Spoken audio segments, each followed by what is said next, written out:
Chico Penteado, programa Diálogo Cósmico, Namastê, pessoal da TV São Tomé das Letras, a Karen, o Joel, o pessoal que me ouve, o pessoal da YouTube, o pessoal da Ufologia Missioneira, todos que me ouvem, que divulgam meu trabalho, obrigado, namastê a todos. Eu fico sempre muito feliz quando vejo que meu programa é assistido em outros estados, em outros lugares do Brasil, né? E a internet possibilita isso.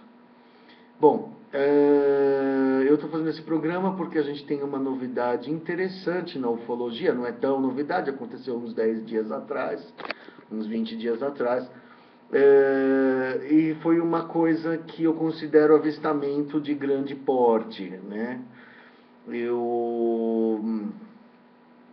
Eu acho que existem alguns momentos da ufologia, né, em que você tem aqueles grandes avistamentos coletivos, como teve aquele avistamento num estádio de futebol uma vez, como existiram já avistamentos, aquele avistamento em Los Angeles que eu falei, a Batalha de 42, aquele do Boeing que o bispo não quis olhar e estava todo mundo no avião, avistou o UFO. Então, de vez em quando, eles dão umas demonstrações públicas da sua existência, né? Vamos dizer assim, um alerta geral da sua existência para a humanidade, e isso é muito bom quando acontece. As flotilhas mexicanas, né? E alguns, eu não acredito, mas alguns, às vezes, eu tenho que, às vezes em ufologia, a gente tem que meio que apostar, né? Por exemplo, falar assim, olha, eu acho que isso aqui é verdadeiro, eu acho que isso aqui não é verdadeiro, entendeu? Baseado um pouco no achismo, na intuição, né? Então, assim, sem eu ter uns instrumentos para analisar, sem eu ter assim grandes poderes, assim, não tenho grandes institutos nem nada, eu vou simplesmente achar ou dizer o que eu acho, que eu penso que é, entendeu? A gente teve no dia 29 de julho deste ano, né, um avistamento grande que foi em El Paso, Texas. Nome espanhol El Paso, né, do Texas. Foi um grande cubo que surgiu de uma espécie de portal negro. Era um grande portal negro nas nuvens, um dia nublado, mais ou menos na hora do almoço. E daí desse portal negro saiu um cubo igualmente negro, né? Assim, bem escuro, um UFO preto, né? Quer dizer, e assim, de metal negro, como se fosse de ferro negro, de ferro maciço, né? Cúbico, parece que, assim, você olhando pela foto, assim, quem vocês quiserem procurar, El Paso, Texas, 29 de julho, cubo, né? O UFO, o Cube, sei lá, vocês vão encontrar a foto desse objeto, né, saindo da nuvem negra, né, e esse objeto não recebeu o respaldo da MUFON. A MUFON é a Mutual UFO Network, que é a empresa mesmo, que analisa fotos de UFOs e imagens lá nos Estados Unidos. Eles consideram a foto fraudulenta, eles consideram a filmagem fraudulenta, as fotos fraudulentas, mas eu acho estranho porque ela foi feita por mais de uma pessoa, entendeu? E as pessoas na cidade inteira relatam ter visto. Então acho estranho ter sido uma fraude, né? Porque não veio de uma pessoa só. E, bom, foi considerado como resultado de Photoshop, entendeu? Porque tinha, não sei, uma análise dos pixels que eles fizeram lá, deu isso.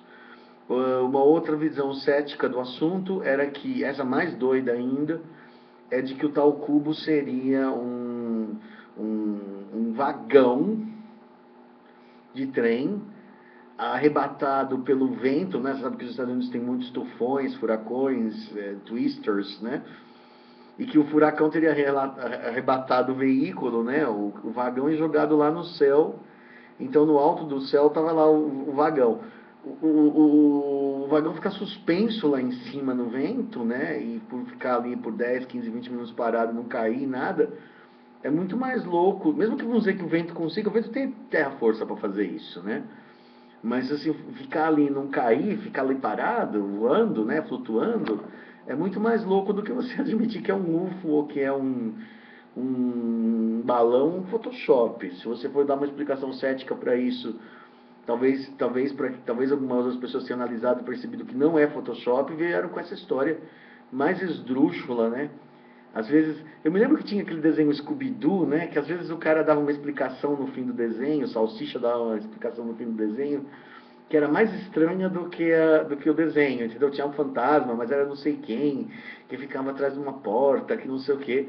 O cara dava uma explicação mais louca, cética, uma explicação cética mais bizarra do que a verdadeira, do que é simplesmente dizer é paranormal ou é ufológico e ponto, que é acabar a história, né? A necessidade de achar uma explicação, digamos, racional se torna irracional, né? Quer dizer, um vagão carregado por um furacão, por horas a fio, flutuando num buraco negro que se formou por uma zona de alta densidade. E então não era um UFO, mas sim um vagão de trem normal, mas ele caiu em outra região a milhões de quilômetros de distância e não foi nunca mais visto. É coisa bizarra, né? Explicação assim, realmente furada. Eu tenho aqui, inclusive, resultados das pessoas que viram, né? Eu tenho aqui relatos verbais, né? A Fletcher Gray, do MUFON, diz que não endossa, considera aquilo uma CGI, né? Computer Generated Image. Portanto, eles não endossaram o vídeo. Eu, particularmente, endosso. Assim, eu não...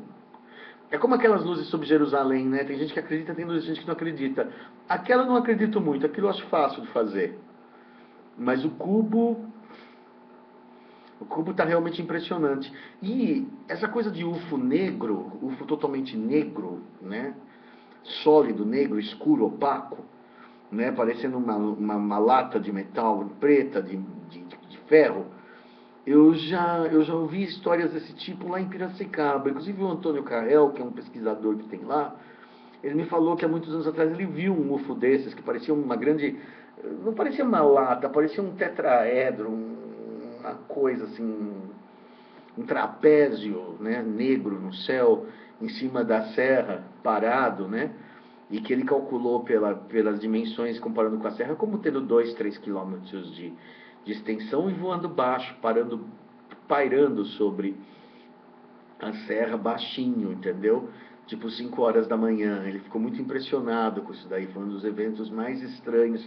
Até que ele falou assim, nossa, deve ser uma nave de Gray, uma nave bem sólida, bem material, não era nada dessas coisas etéreas que se fala, entendeu? De luz e nada, era uma coisa bem industrial mesmo, uma coisa que parece bem um transatlântico, parece um petroleiro, sabe o que é um petroleiro? Quem já viu um petroleiro de perto, aquela quantidade maciça de metal, aquela coisa que imponente, forte, né? Sabe, aquela coisa pesadamente material. É incrível aquela coisa tá flutuando, entendeu? E parece pesadíssima. Isso dá um ar mais surreal ainda, mais estranho do que você ver um UFO luminoso e bonito e coloridinho. Que a gente vê geralmente esses UFOs coloridinhos aí, eu já vi esses UFOs luzinhas e tal. Não, aquele era um treco pesado, como se fosse um ferro de passar roupa mesmo, uma coisa, uma, sabe, uma coisa de metal sólida mesmo, pesada, voando. Fica muito mais estranho, na verdade. Então, assim, por exemplo, a pessoa que fala, né, numa entrevista telefônica com a mulher que reclamou, que declarou ter visto o UFO Cubo Negro, né, ela chamou de UFO Cubo Negro, que ela diria que ela ficou muito furiosa que as pessoas chamassem ficou muito magoada que chamassem o avistamento dela de fraude. E aí ela responde, né? Essa mulher não se identificou. Tudo que eu posso dizer é que eu vi essa coisa com os meus 2 olhos, a mulher disse. Eu tirei uma foto, é a foto que aparece, que está aparecendo na internet agora. Eu espero que essa minha entrevista confirme o que aconteceu. Ninguém vai me dizer que eu vi uma coisa diferente, eu te garanto, né? E aí ela tem, por exemplo, tem uma outra entrevista aqui, ó. Essa mulher que trabalha como contador em contabilidade, que é uma pessoa de posição em El Paso, declarou ter visto o cubo, que ela descreveu como extremamente sinistro. Isso na entrevista, eu ouvi a entrevista em inglês, ela fala muito assim, que dá uma impressão muito negativa, muito sinistra, né? Por ser um objeto negro tão pesado no céu, entendeu? Quer dizer, não tinha aquela delicadeza etérea, né? A gente às vezes é muito pela impressão que as coisas dão, né? Que a nave era maligna por ser negra e parecia ser aquela nave dos... Parecia muito com aquela nave dos Borg. Quem assistiu Star Trek tinha a nave dos Borg, aquela nave, aquele cubo negro, exatamente aquilo, entendeu? Falando assim, ela parou de fazer o que estava fazendo imediatamente. Ela escutava também um zumbido magnético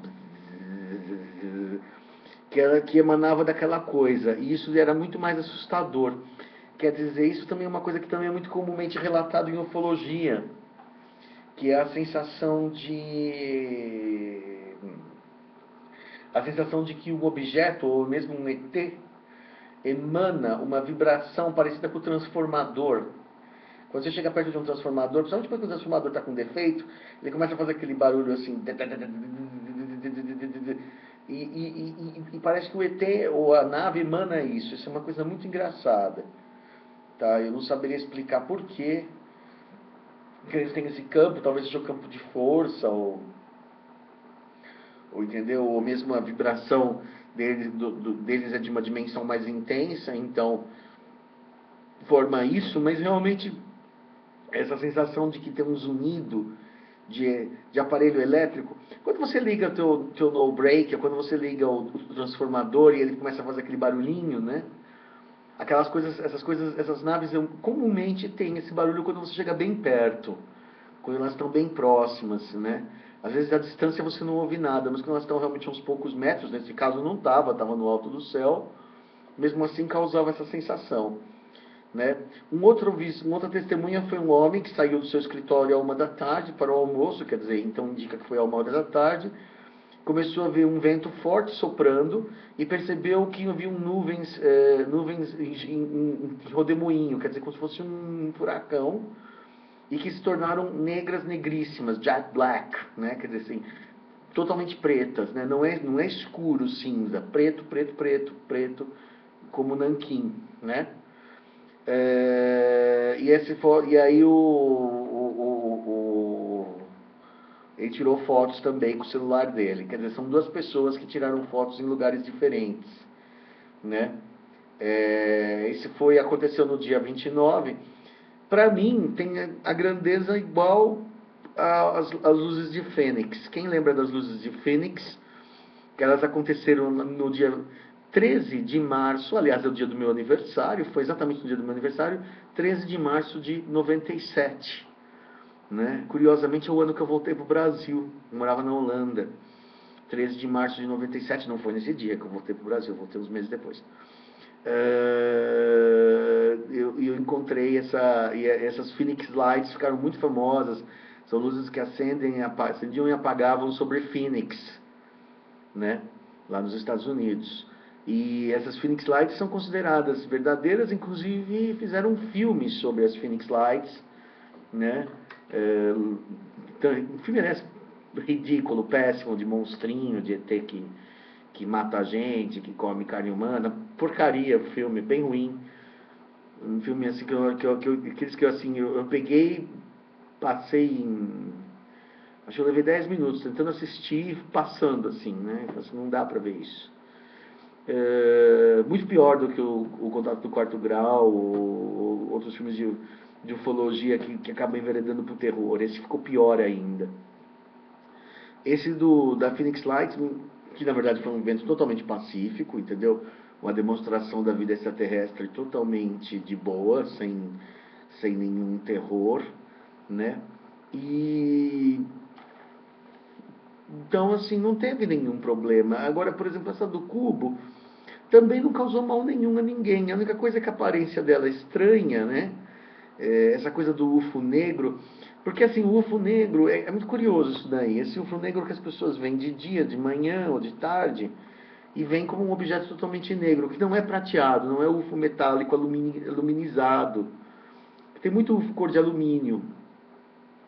E é muito engraçado que, por exemplo, às vezes um UFO apagado, andando na noite, por isso que eu gosto de fazer vigília em noites de mais escuras e lua nova, eles tentam passar camuflados, você vê uma bola preta passando na frente das estrelas, né? Quer dizer, que ele aproveita que não tem lua cheia para passar em escuro apagado, né? O objeto deve ser preto mesmo, né? Isso já foi... E um amigo meu também foi abduzido por um UFO, que era uma espécie de captor. Ele parou na frente da janela dele, num edifício, e era uma coisa... Ele era fino, era uma coisa fina, que a pessoa cabia a pessoa deitada. Ele foi tragado para dentro daquilo e foi levado deitado numa coisa que era como se fossem duas chapas curvas, né? Negras também, que era o modelo do UFO que ele foi arrebatado, né? Então, isso é tudo muito interessante. Tem uma coisa assim de que, por exemplo, que essa tonalidade é meio comum. Eu nunca vi, por exemplo, um UFO pintado de rosa, de azul, de laranja. Ele emana aquela luz pela camada iônica. Mas quando ele está, vamos dizer, frio ou desligado, é sempre a gente vê uma coisa prateada ou negra. O metal na sua forma pura. Sei lá que metal é esse, se é ferro, se é magnésio, se é... Aí tem toda aquela especulação, tá bom? Mas eu acho que, assim, esse é um avistamento digno de nota, acho que a gente não merece descartar ele como fraude tão rápido, entendeu? Ele tá bombando, eu recebi ele pela Carmen Chan, que é uma amiga minha americana, que mora lá nos Estados Unidos, evidentemente, o nome dela é chinês, mas ela é meio afro-americana e chinesa, uma mistura, assim. E ela que me contou essa história legal, está causando assim, bastante frisson lá nos Estados Unidos. A falou assim, está bombando aqui na América, né? Então, assim, está causando um entusiasmo. Lá a cena ufológica é muito mais intensa, então a coisa está causando um frisson muito maior do que, do que o normal de quando se vê um UFO comum, entendeu? Pela estranheza do objeto, pela beleza dele. Tá bom, pessoal? Chico Penteado, programa Diálogo Cósmico e Namastê. Espero que vocês pesquisem sobre o cubo lá de El Paso, no Texas, 29 de julho. Namastê.